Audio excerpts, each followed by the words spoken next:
Hello everyone, welcome back to this online platform Shivalik history Adda. My self महिमा त्रिवेदी। जैसा कि आप जानते हैं कि इस ऑनलाइन प्लेटफॉर्म पर भूगोल विषय से संबंधित क्लासेस चलाई जा रही हैं और अभी हम चैनल पर टीजीटी के प्रीवियस ईयर के क्वेश्चन पेपर सॉल्व कर रहे हैं, जिसमें हम लोगों ने पिछले वीडियो में टीजीटी 2005 का भाग 1 देख लिया था और आज हम देखेंगे टीजीटी 2005 का भाग 2, जिसमें हम प्रश्नों को सॉल्व करेंगे और नए डाटा को देखेंगे। तो चलिए देखते हैं आज का वीडियो। Question number 36। पिछले वीडियो में हम लोग ने क्वेश्चन नंबर 35 तक सॉल्व कर लिया था। आज क्वेश्चन नंबर 36 देखेंगे। विश्व में खनिज तेल का अधिकतम संचित भंडार किस देश में है? पहला ईरान, दूसरा इराक, तीसरा कुवैत और चौथा है सऊदी अरब। तो यहाँ पर हम 2020 का नवीनतम आंकड़ा देखते हैं, जिसके अनुसार खनिज तेल के प्रमुख भंडारक देश जो हैं उनमें प्रथम स्थान पर है वेनेजुएला। दूसरे स्थान पर है सऊदी अरब। तीसरे स्थान पर कनाडा और चौथे स्थान पर है ईरान। वहीं पर हम उत्पादक देश भी देख लेते हैं। खनिज तेल के प्रमुख उत्पादक देश में प्रथम स्थान पर है यूएसए, दूसरे स्थान पर आपका रूस, तीसरे स्थान पर सऊदी अरब और चौथे स्थान पर है इराक। तो यह है खनिज तेल के प्रमुख भंडारक देश और यह उत्पादक देश, जिसमें यहाँ जो पूछ रहा है खनिज तेल का अधिकतम संचित भंडार किस देश में है, तो इसका राइट आंसर होगा वेनेजुएला। यदि उत्पादन में पूछता है तो यूएसए है। चलिए आगे देखते हैं। Question number 37। विश्व में लौह अयस्कों का सर्वाधिक संचित भंडार है? पहला भारत में, दूसरा संयुक्त राज्य अमेरिका में, तीसरा ब्राजील में और चौथा है पूर्व सोवियत संघ में। तो इसका भी हम नए आंकड़ों को देखेंगे, जिसमें लौह अयस्क के भंडार विश्व में, जिसमें प्रथम स्थान पर है ऑस्ट्रेलिया, जहां पर लौह अयस्क के सर्वाधिक भंडार पाए जाते हैं। दूसरे स्थान पर है ब्राजील, तीसरे स्थान पर चीन और चौथे स्थान पर है भारत।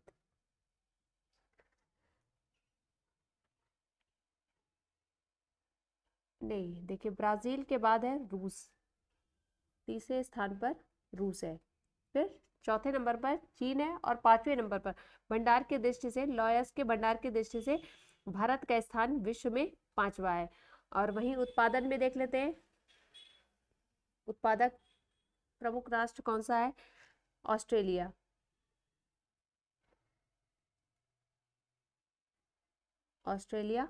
दूसरे नंबर पर चीन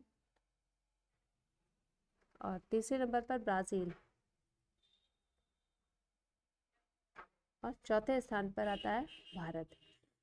देखिए जो भारत है वो उत्पादन में, लौह अयस्क के उत्पादन में चौथे नंबर पर है और भंडारण में 5वें नंबर पर है, और ऑस्ट्रेलिया भंडारण तथा उत्पादन दोनों में प्रथम स्थान पर है।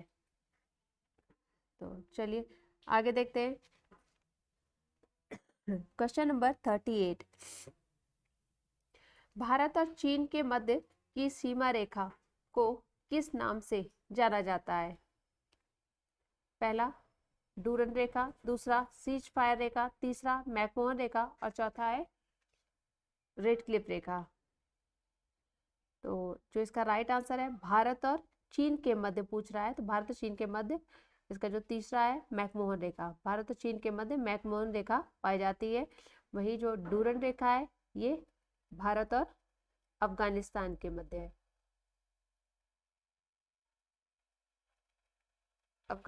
और रेडक्लिफ रेखा भारत और पाकिस्तान के मध्य है। इसका राइट आंसर है 3, मैकमोहन रेखा। Next question number 39। विभिन्न प्रकार के जीव जंतु और पौधे सर्वाधिक संख्या में कहाँ पाए जाते हैं? पहला उष्णकटिबंधीय वन, दूसरा उष्णकटिबंधीय घास के क्षेत्रों में, तीसरा शीतोष्ण वनों में और चौथा है शीतोष्ण घास के मैदानों में। तो यहाँ पर विभिन्न प्रकार के जीव जंतुओं की जो संख्या पूछ रहा है, ना कि जैव विविधता पूछ रहा है। तो जीव जंतुओं की संख्या, तो उसके अनुसार इसका जो राइट आंसर होगा वो होगा दूसरा उष्णकटिबंधीय घास के क्षेत्रों में। उष्णकटिबंधीय घास के क्षेत्र जो है 5 डिग्री से लेकर 20 डिग्री उत्तर एवं दक्षिण अक्षांश में इनका विस्तार है। और यहाँ की जो प्रमुख वनस्पति है वो लंबी एवं सूखी घास है, लंबी एवं सूखी घास है। कहीं कहीं यहाँ पर छोटे वृक्ष भी देखने को मिलते हैं। और यहाँ पर जंतुओं की, जंगली जानवरों की संख्या अधिक है, इसलिए इसे बड़े शिकारों की भूमि, बड़े शिकारों की भूमि के नाम से भी जानते हैं, बड़े शिकारों की भूमि। और एक इसका उपनाम और है विश्व प्रसिद्ध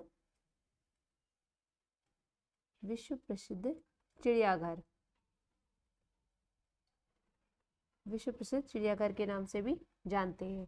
और यहाँ पर जो लंबी और सूखी घास पाई जाती है जिसके कारण इन्हें हम सवाना कहते हैं।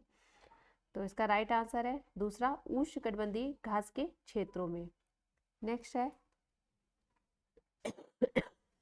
Question number 40। भारत के किस क्षेत्र में पक्की सड़कों का घनत्व सर्वाधिक है? उत्तरी मैदान में, दूसरा प्रायद्वीपीय पठार में, तीसरा उत्तर पूर्वी राज्यों में और चौथा है तटीय मैदान में। तो यहाँ पर भी हम नए आंकड़ों को देखेंगे 2019 के अनुसार, क्योंकि 2005 का पूछा हुआ है तो इसमें से तो नहीं बता सकते। यहाँ पर 2019 के नए आंकड़ों को आप देख लीजिए, जिसमें शीर्ष सड़क घनत्व वाले राज्य, सड़क घनत्व वाले राज्य, जिसमें प्रथम स्थान पर है नागालैंड, नागालैंड जहाँ पर 93.4% सड़क घनत्व पाया जाता है। दूसरा त्रिपुरा जहाँ पर सड़क घनत्व 81.4% है। तीसरे स्थान पर है मणिपुर, मणिपुर जहाँ पर सड़क घनत्व 78.4% है। तो ये डाटा आप नोट डाउन कर सकते हैं। यह नवीनतम आंकड़े हैं जिसमें शीर्ष सड़क घनत्व वाले राज्य में प्रथम स्थान पर नागालैंड आए। चलिए आगे देखते हैं क्वेश्चन नंबर 41।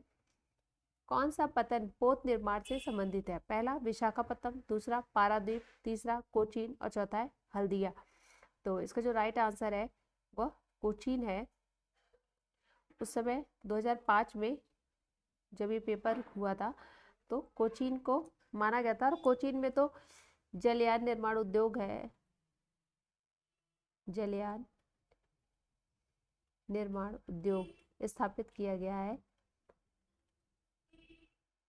परंतु हम वर्तमान समय के अनुसार देखें तो जो विशाखापत्तनम है ये भी सही है, क्योंकि यहाँ पर भी पोत निर्माण एवं मरम्मत के कार्य किए जाते हैं, पोत निर्माण एवं मरम्मत के कार्य होते हैं।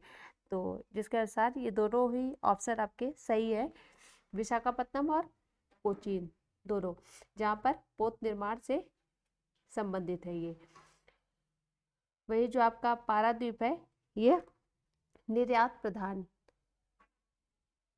यह है भारत का एक निर्यात प्रधान पतन है। और हल्दिया आपका एक नदीय पतन है, नदीय पतन है। चलिए आगे देखते हैं क्वेश्चन नंबर 42। भारत की जनसंख्या वृद्धि का सबसे बड़ा कारण है? पहला जन्म दर में वृद्धि, दूसरा नगरीकरण में वृद्धि, नगरीकरण, और तीसरा है मृत्यु दर में कमी, चौथा स्वास्थ्य सेवाओं में सुधार। तो इसको हम पहले समझ लेते हैं। वर्तमान आंकड़ों के अनुसार 21 प्रति हजार व्यक्ति,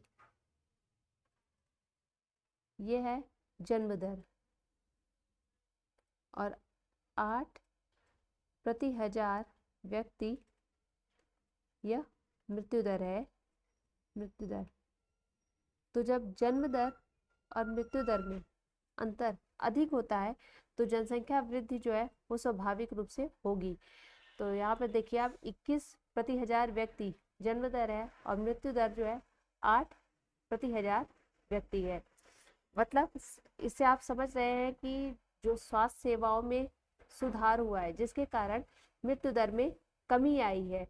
और जनसंख्या वृद्धि में देखिए परिवार नियोजन के कार्यक्रम तो चलाए जा रहे हैं और साक्षरता दर में भी वृद्धि हुई है, जिसके कारण जन्म दर और मृत्यु दर दोनों में कमी तो आई है, लेकिन तुलनात्मक रूप से जन्म दर की अपेक्षा मृत्यु दर जो है जनसंख्या वृद्धि का अभी भी एक महत्वपूर्ण कारण बना हुआ है।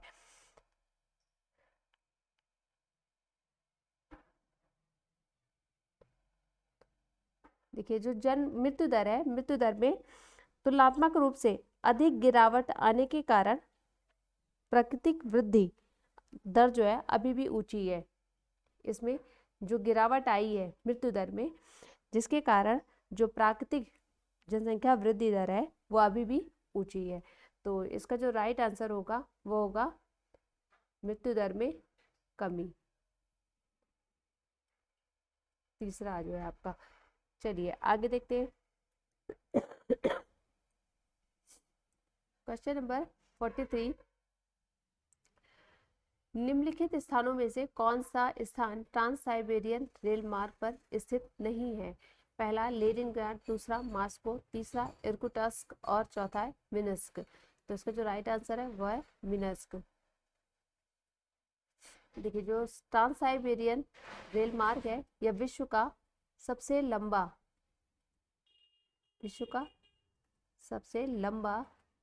रेल मार्ग है, जिसकी लंबाई जो है 9322 किलोमीटर है।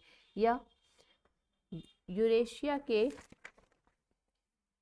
सेंट पीटर्सबर्ग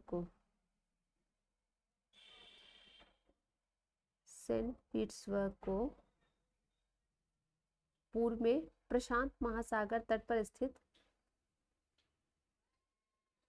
व्लादिवोस्टोक को जोड़ता है। जिसके मध्य में पड़ने वाले जो प्रमुख स्टेशन है उसमें है पहला लेनिनग्राड है। देखिए लेनिनग्राड जो है ये सेंट पीटर्सबर्ग का ही परिवर्तित नाम है, तो चाहे आप सेंट पीटर्सबर्ग बोले या लेनिनग्राड। दूसरा है मॉस्को, तीसरा इर्कुटस्क और कुछ अन्य यहाँ लिख रहे हैं येकाटेरिनबर्ग, पहले कजान फिर येकाटेरिनबर्ग,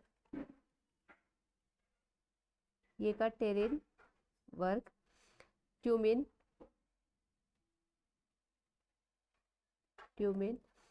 ओमस्क,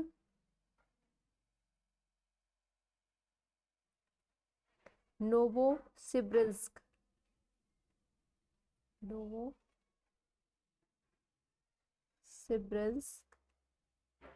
क्रास्नोयार्स्क, बड़े अजीब अजीब नाम है, क्रास्नोयार्स्क, अंगास्क और इर्कुटस्क हो गया आपका, तथा चीता। यह प्रमुख स्टेशन है इस रेलवे मार्ग में पड़ने वाले जो प्रमुख स्टेशन, जिसमें मिन्स्क नहीं है। तो यहाँ स्थित नहीं है पूछा है आपका कौन सा, तो इसका राइट आंसर होगा वो चौथा मिन्स्क। नेक्स्ट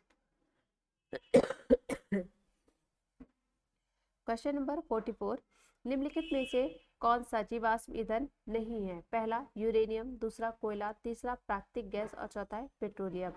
तो इसका जो राइट आंसर है वो है यूरेनियम। यूरेनियम जो है आपका ये परमाणु ईंधन है, जबकि कोयला, प्राकृतिक गैस और पेट्रोलियम ये आपका जीवाश्म ईंधन है। जीवाश्म ईंधन। तो इसका राइट आंसर है पहला यूरेनियम। आगे देखते हैं क्वेश्चन नंबर 45। कपास की उपज के लिए उपयुक्त मिट्टी होती है? पहला लेटेराइट, दूसरा लाल मिट्टी, तीसरा काप मिट्टी और चौथा है काली मिट्टी। तो कपास की खेती के लिए काली मिट्टी उपयुक्त होती है। इसका राइट आंसर है चौथा काली मिट्टी। काली मिट्टी को हम रेगुर के नाम से भी जानते हैं। इस मिट्टी का विस्तार पूरे देश में 16.6% है। यह विश्व की तीसरी देश की तीसरी विशालतम मृदा है। प्रथम स्थान पर है जलोढ़ मिट्टी और सेकंड स्थान पर लाल मिट्टी। आपका पहले नंबर पर जलोढ़, दूसरे नंबर पर है लाल मिट्टी और तीसरे नंबर पर है आपकी काली मिट्टी, जो देश का 16.6% भाग पर पाई जाती है। और इसका जो विस्तार है मुख्य रूप से महाराष्ट्र, पश्चिमी मध्य प्रदेश, राजस्थान और गुजरात में। इसका विस्तार मुख्य रूप से 4 राज्यों में पाया जाता है, महाराष्ट्र, पश्चिमी मध्य प्रदेश, राजस्थान और गुजरात। चलिए आगे देखते हैं क्वेश्चन नंबर 46। आल्प्स पर्वत के उत्तरी ढाल के सहारे स्विट्जरलैंड में बहने वाली स्थानीय पवन है? पहला बोरा, दूसरा चिनूक, तीसरा फॉन और चौथा है मिंस्टर। तो इसका जो राइट आंसर है वो है फॉन। आल्प्स पर्वत के उत्तरी ढाल के सहारे स्विट्जरलैंड में बहने वाली फॉन एक गर्म एवं शुष्क पवन है, जो कि अंगूर की खेती के लिए लाभदायक होती है। अंगूर की फसल के लिए लाभदायक होती है। वहीं पर जो चिनूक है यह भी आपकी गर्म एवं शुष्क पवन है। बोरा ठंडी एवं शुष्क तथा मिंस्टर यह भी अति शीतल एवं शुष्क पवन है। पवनों को याद करने के लिए आप ठंडी और गर्म पवन एक टेबल बनाकर उस पर एक तरफ गर्म पवन और एक तरफ ठंडी पवनें लिख लीजिए, तो आपको याद करने में जो होगी आसानी होगी। चलिए आगे देखते हैं क्वेश्चन नंबर 47।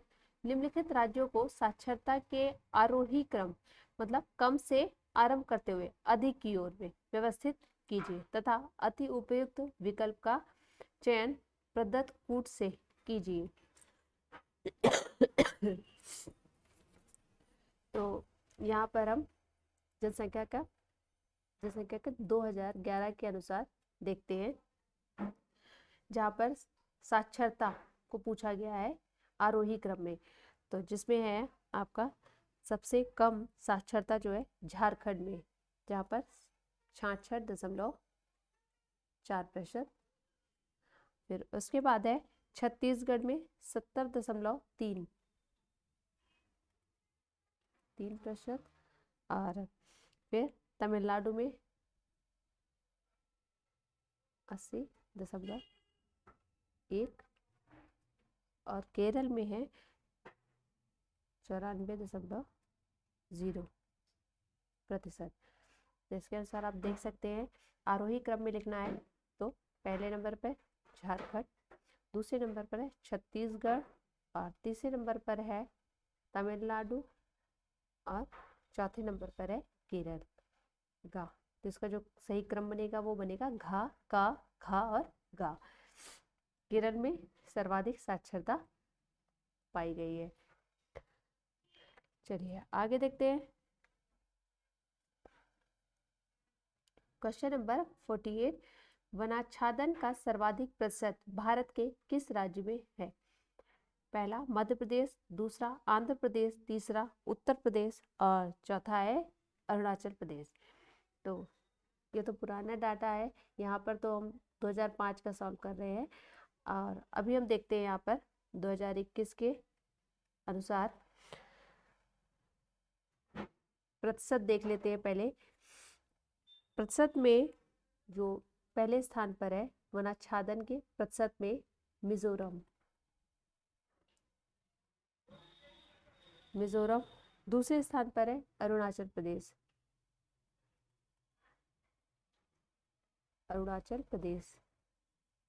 और तीसरे स्थान पर है मेघालय, चौथे स्थान पर मणिपुर, और पांचवें स्थान पर है नागालैंड। देखिए वनाच्छादन का सर्वाधिक प्रतिशत भारत के किस राज्य में है? तो इसके अनुसार मिजोरम राज्य में वनाच्छादन का सर्वाधिक प्रतिशत पाया जाता है। उसके बाद दूसरे नंबर पर अरुणाचल प्रदेश, तीसरे नंबर पर मेघालय और चौथे नंबर पर मणिपुर, पांचवें नंबर पर नागालैंड। और हम क्षेत्रफल के अनुसार भी देख लेते हैं। क्षेत्रफल के अनुसार प्रथम स्थान पर मध्य प्रदेश है, दूसरे स्थान पर अरुणाचल प्रदेश,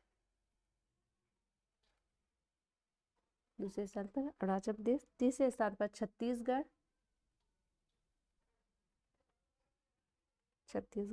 चौथे स्थान पर है उड़ीसा और पांचवें स्थान पर है महाराष्ट्र।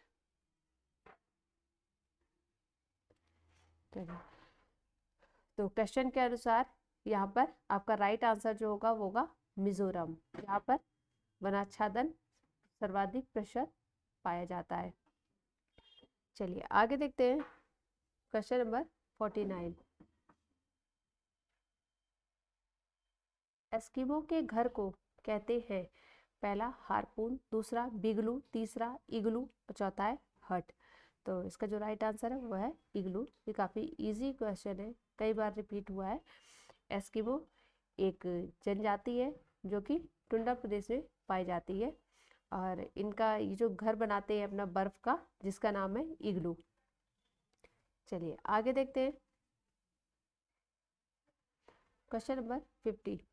सूची 1 को सूची 2 से सुमेलित करना है।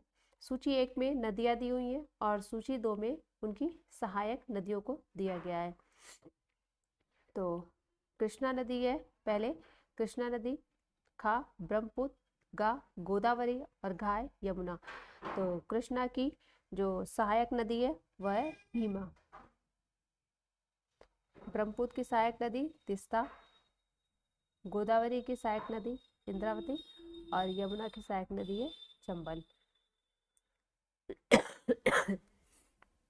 यदि आपको वीडियो में कुछ समझ नहीं आ रहा है, कोई भी कंफ्यूजन है, तो आप कमेंट करके पूछ सकते हैं और वीडियो में अंत तक ज़रूर बने रहिए, बीच में स्किप ना करें, क्योंकि जो वीडियो है ये आपके लिए और आने वाले एग्ज़ाम के लिए हेल्पफुल होगा।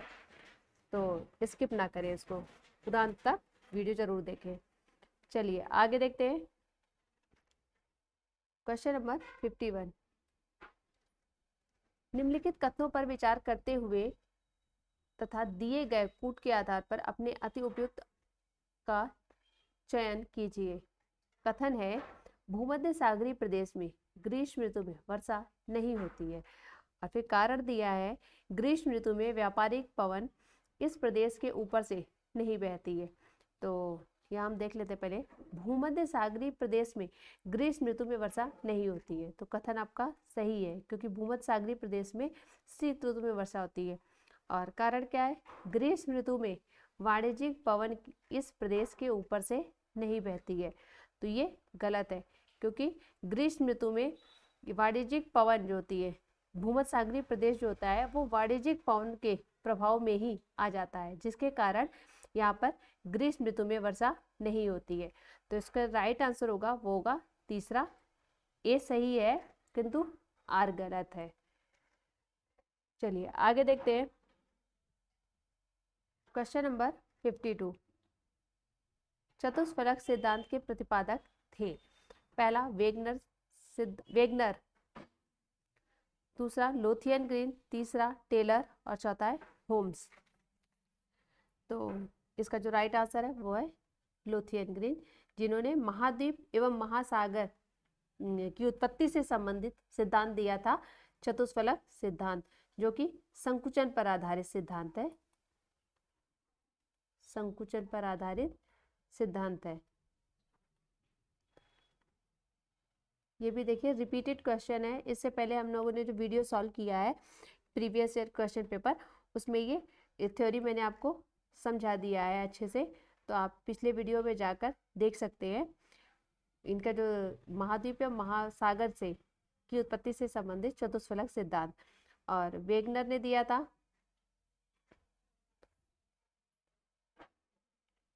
महासागरीय, 2 सेकेंड,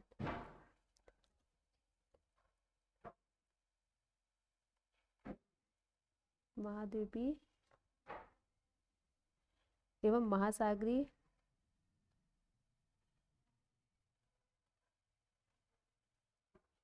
इन्होंने भी महाद्वीपीय और महासागरीय नितल की उत्पत्ति से संबंधित। चलिए देखते हैं क्वेश्चन नंबर 52। चतुष्फलक सिद्धांत के प्रतिपादक थे। चतुष्फलक सिद्धांत के प्रतिपादक थे, पहला वेगनर, दूसरा लोथियन ग्रीन, तीसरा टेलर और चौथा है होम्स। तो इसका जो राइट आंसर है वह है दूसरा। चतुष्फलक सिद्धांत के प्रतिपादक लोथियन ग्रीन थे, जिन्होंने महाद्वीप एवं महासागर की उत्पत्ति से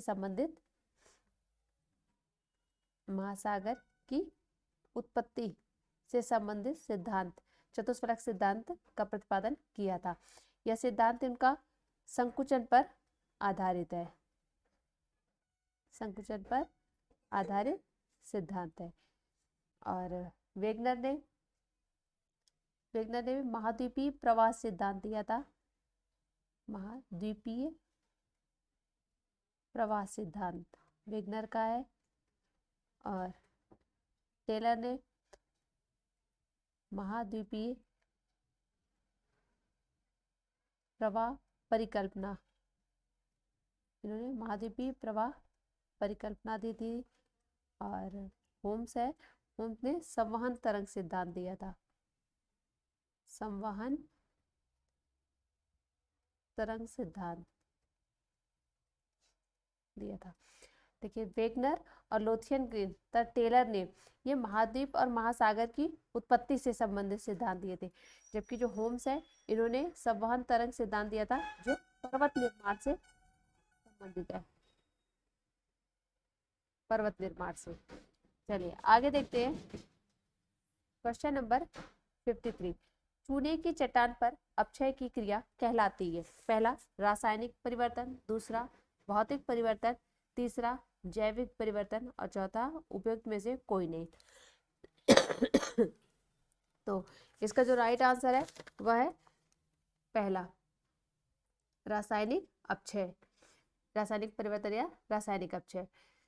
देखिए जो रासायनिक अपक्षय होता है वह मुख्य रूप से जिन स्थान पर तापमान एवं आर्द्रता अधिक होती है, तापमान एवं आर्द्रता की अधिकता होती है, वहां पर रासायनिक अपक्षय क्रियाशील होता है। तो और इसके अंतर्गत तापमान एवं आर्द्रता वाले क्षेत्र में आपका विषुवत-रेखीय क्षेत्र आएगा, विषुवत-रेखीय क्षेत्र, और चूना पत्थर वाले क्षेत्र आएंगे, चूने पत्थर वाले क्षेत्र। विषुवत-रेखीय क्षेत्र में और चूना पत्थर वाले क्षेत्र में रासायनिक अपक्षय क्रियाशील होता है। वही जो आपका भौतिक अपक्षय या भौतिक परिवर्तन है, यह उष्ण एवं शुष्क क्षेत्र, जहां जैसे इसमें आपका मरुस्थल आएगा, और भौतिक परिवर्तन शीतोष्ण क्षेत्रों में भी भौतिक परिवर्तन देखा जाता है। उष्ण एवं शुष्क जैसे मरुस्थल क्षेत्र में और शीतोष्ण क्षेत्रों में भी भौतिक अपक्षय क्रियाशील होता है। और ध्रुवीय क्षेत्रों में जहाँ पर वर्ष भर बर्फ जमी होती है, ध्रुवीय क्षेत्रों में कोई भी अपक्षय कार्य नहीं करता है। ध्रुवीय क्षेत्र में कोई भी अपक्षय काम नहीं करता है, कोई भी अपक्षय क्रियाशील नहीं होता है, क्रियाशील नहीं होता है। चलिए आगे देखते हैं क्वेश्चन नंबर 54। एक चंद्र दिवस की अवधि होती है, पहला 24 घंटा 52 मिनट, दूसरा है 24 घंटा 26 मिनट, और तीसरा है 24 घंटा 30 मिनट, और चौथा है 24 घंटा। तो जो इसका राइट आंसर है वो है 24 घंटा 52 मिनट। एक चंद्र दिवस की अवधि 24 घंटा 52 मिनट होती है। देखिए चंद्र दिवस 24 घंटे 52 मिनट की वह अवधि होती है जिसके दौरान पृथ्वी का चंद्रमा की सीध में स्थित, ये पृथ्वी है और ये चंद्रमा है, चंद्रमा के पृथ्वी का चंद्रमा की सीध में स्थित ये बिंदु है, एक बार घूमकर पुनः चंद्रमा के ठीक नीचे उसी देशांतर पर या बिंदु पर पहुंच जाता है। जैसे चंद्रमा जो है अपने अक्ष पर घूमते हुए पृथ्वी का चक्कर लगाता है, तो यह बिंदु जो है ए बिंदु, यह अभी चंद्रमा की सीध पर है। जब चंद्रमा पृथ्वी का चक्कर 24 घंटे में लगाता है तो ये जो बिंदु है यह भी अपने इस स्थान से हटकर कहीं इस स्थान पर होगा, क्योंकि पृथ्वी भी घूम रही है।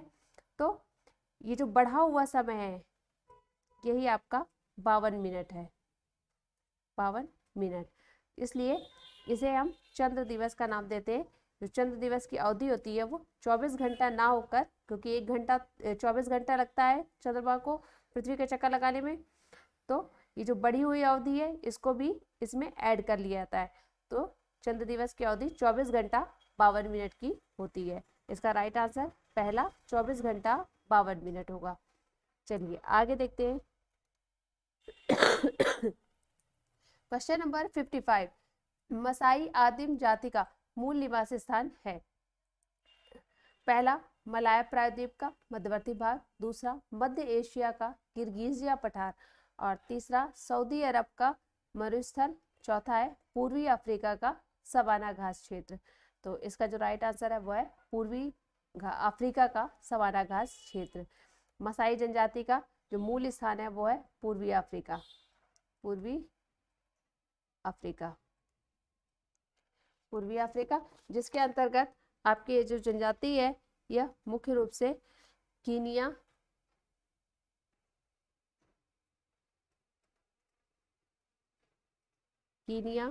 तंजानिया, उत्तरी तंजानिया और पूर्वी युगांडा तथा पूर्वी युगांडा के पठारी क्षेत्रों में पाई जाती है मसाई जनजाति। चलिए आगे देखते हैं क्वेश्चन नंबर 56 है, मानव एक यातायात नियंत्रक के समान है जो प्रगति की गति को बदल सकता है, दिशा को नहीं। यह कथन संबंधित है, पहला पर्यावरणीय नियतिवाद से, दूसरा सांस्कृतिक नियतिवाद से, तीसरा नवनिश्चयवाद से, और चौथा है संभववाद से। तो इसका जो राइट आंसर है वह है तीसरा नवनिश्चयवाद से। देखिए जो नवनिश्चयवाद ये विचारधारा है इसका प्रतिपादन ग्रिफिथ टेलर ने किया था, ग्रिफिथ टेलर, जिसको इन्होंने नवनिश्चयवाद को इन्होंने रुको और जाओ निश्चयवाद का नाम भी दिया, रुको और जाओ निश्चयवाद, निश्चयवाद भी कहा जाता है। इस विचारधारा का मानना ये था कि ना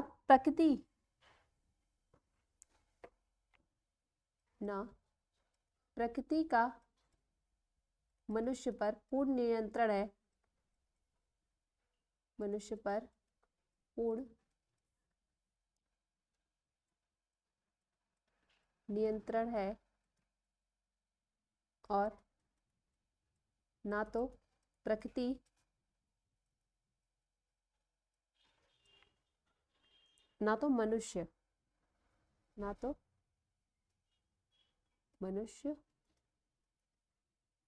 प्रकृति का विजेता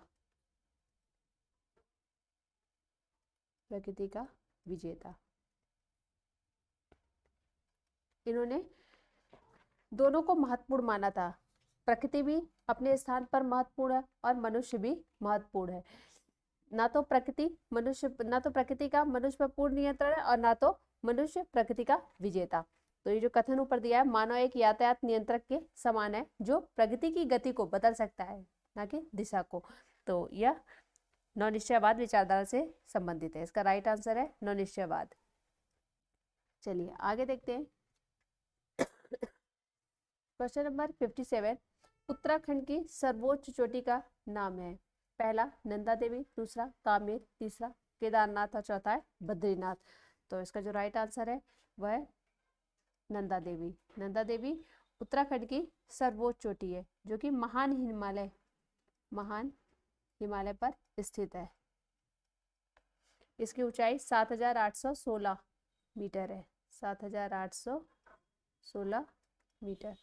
और अन्य की भी देख लीजिए, कामेर की 7,756 मीटर और बद्रीनाथ की है 7,138 मीटर और केदारनाथ की है 7,022 मीटर। इसका राइट आंसर है पहला Nanda Devi. Next question number 58, Toda जनजाति का निवास क्षेत्र है।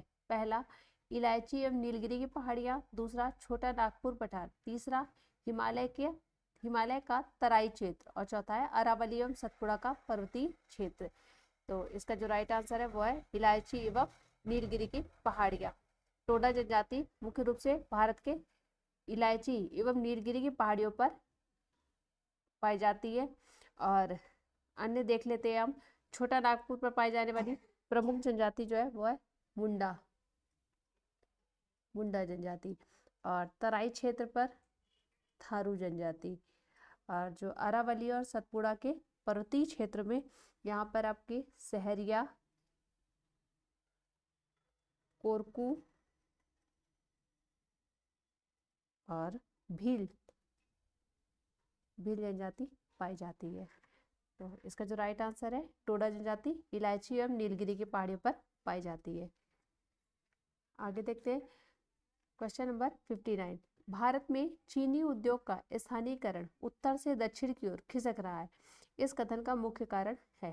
पहला सस्ता श्रम, दूसरा बाजार की उपलब्धता, तीसरा सस्ती ऊर्जा और चौथा है गन्ने की अधिक उपज एवं सुक्रोज की मात्रा।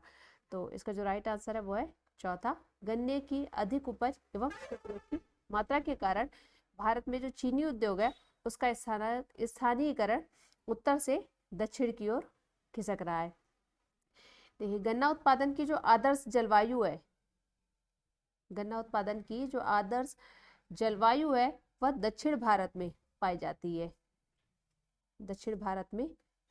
है। यही कारण है कि उत्तर भारत की अपेक्षा जो गन्ना है उसका प्रति हेक्टेयर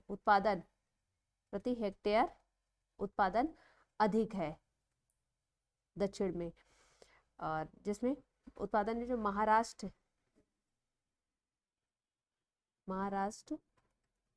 प्रति हेक्टेयर उत्पादन में गन्ने के उत्पादन में महाराष्ट्र का प्रथम स्थान है। सबसे ज्यादा गन्ना प्रति हेक्टेयर उत्पादन होता है महाराष्ट्र में।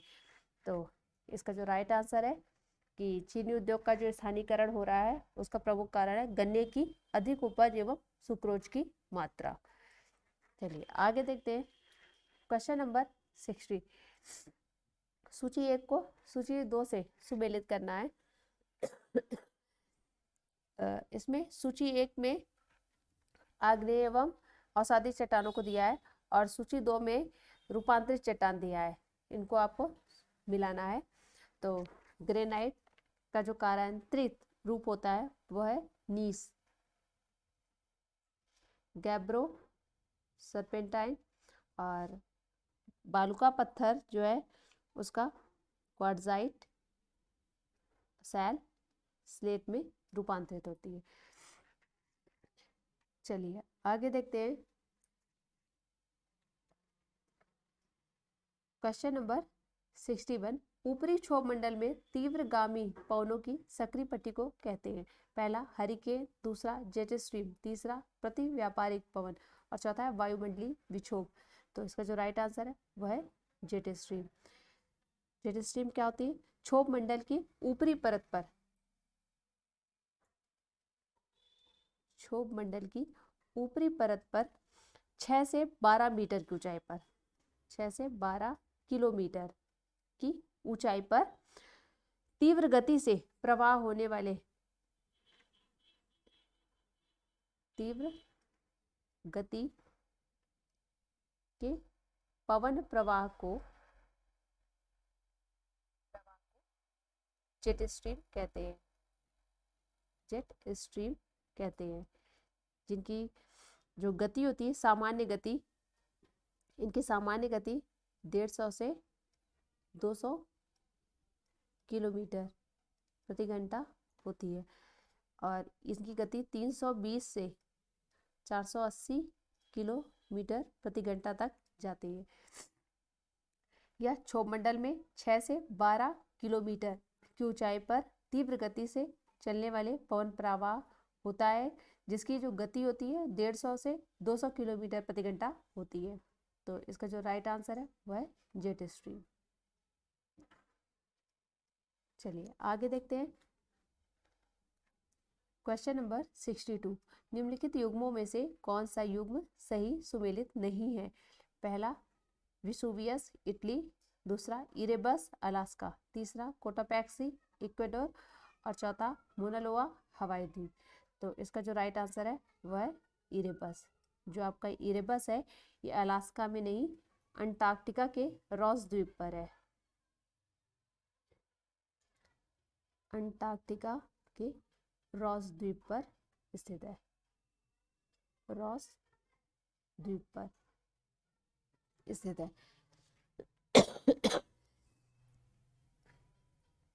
चलिए आगे देखते हैं। क्वेश्चन नंबर 63, भूकंप किस प्रकार का संचरण है? पहला विवर्तनिक संचरण, दूसरा आकस्मिक संचरण और तीसरा तीव्र संचरण, चौथा मंद संचरण।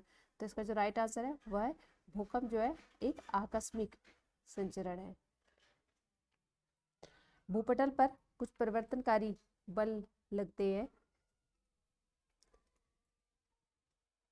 परिवर्तनकारी बल, जिसमें दो प्रकार के बल होते हैं। एक होता है अंतर्जात बल और एक बहिर्जात बल। जैसे इंडोजेनेटिक फोर्स, इंडोजेनेटिक और एक्सोजेनेटिक फोर्स होता है। तो इंडोजेनेटिक के अंतर्गत ही आपका जो होता है सडन इंडोजेनेटिक, जिसे हम आकस्मिक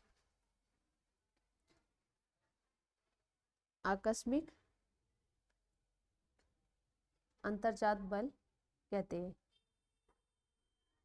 आकस्मिक अंतर्जात बल, जिसके अंतर्गत ज्वालामुखी, भूकंप और भूस्खलन शामिल होता है। तो यहाँ पे भूकंप के बारे में पूछ रहा है, भूकंप किस प्रकार का संचरण है? तो भूकंप जो है ये आकस्मिक संचरण है। तो इसका राइट आंसर है दूसरा, आकस्मिक संचरण। आज का वीडियो यही समाप्त करते हैं। उम्मीद है वीडियो आपको समझ में आ रही होगी। यदि कोई कंफ्यूजन है आपको तो आप कमेंट करके पूछ सकते हैं। और वीडियो में अंत तक बने रहने के लिए बहुत बहुत धन्यवाद। चलिए मिलते हैं आप नेक्स्ट वीडियो में। Thank you.